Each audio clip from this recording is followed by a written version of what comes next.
Let's take a look at this example from your notes. It says, show that the equation 2x squared plus 2y squared plus 2z squared equals 8x minus 24z plus 1 represents a sphere, and then find its center and radius. Well, right now it doesn't really look much like a sphere, except for the fact that it does have an x squared and a y squared and a z squared, which many times we associate with a sphere, especially since all three of those terms are positive.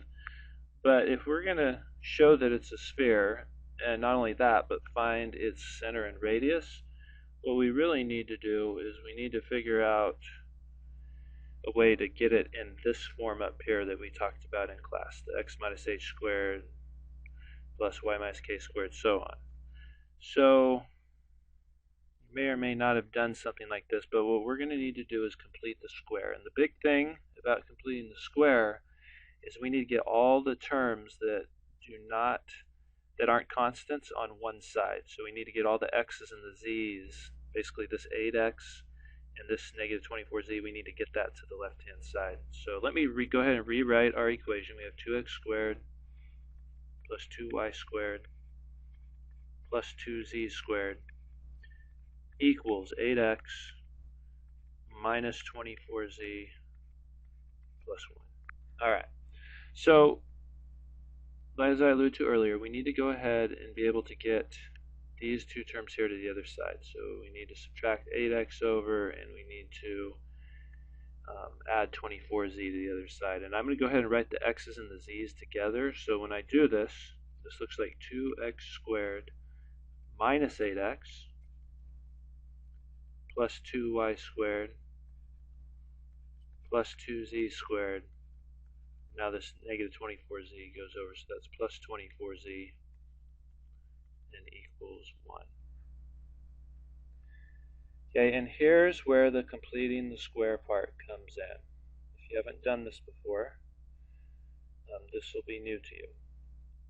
So if I go ahead and look at these first two terms here, first thing I want to notice is that there is a 2 that is common to both of those. So I can go ahead and pull a 2 out.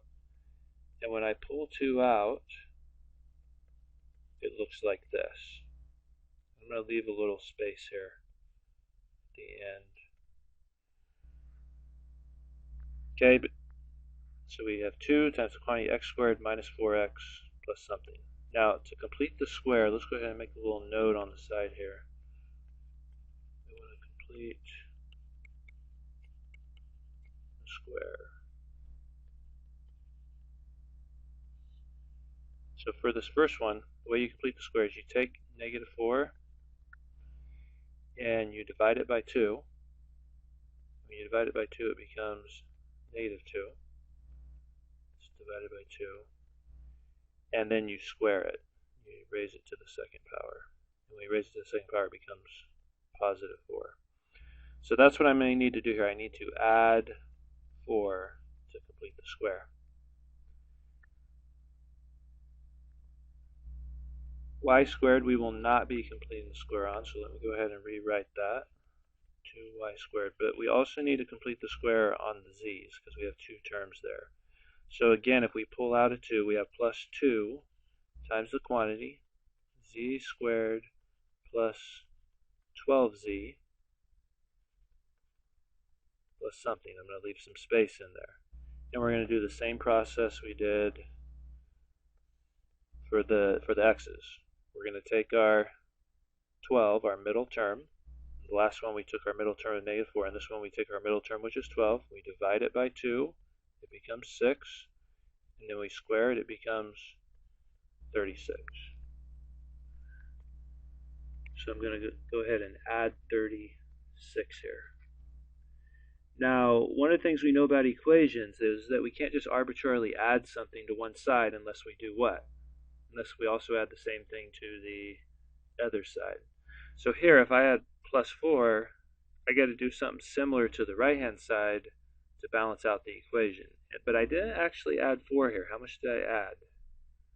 I added 2 times 4, which is 8. So we need to go ahead and add 8 here to coincide with that guy. And then we need to go ahead and add how much for this part? Well, not 36, but 2 times 36, which is 72. Okay, so let's clean things up now a little bit. On the left-hand side, we have 2 times the quantity. Now, because it's a perfect square, we can now factor it. This is x minus 2, quantity squared. And we have plus 2y squared. And then again, with the z's, we can factor. This is 2 times the quantity z plus 6, quantity squared, equals 81. Okay, and we're almost to the place we need. If we, again, compare to our form that we have, one thing that's different about this in the form of a circle is that we have these extra 2's out front. So how could we get rid of the 2's? Well, just divide everything by 2. So when I divide everything by 2, it's going to give me x minus 2 squared plus y squared plus z plus 6 squared equals 81 over 2. Which kind of makes our radius ugly, but nevertheless, it's still the form we want for a circle. This is now obviously a circle.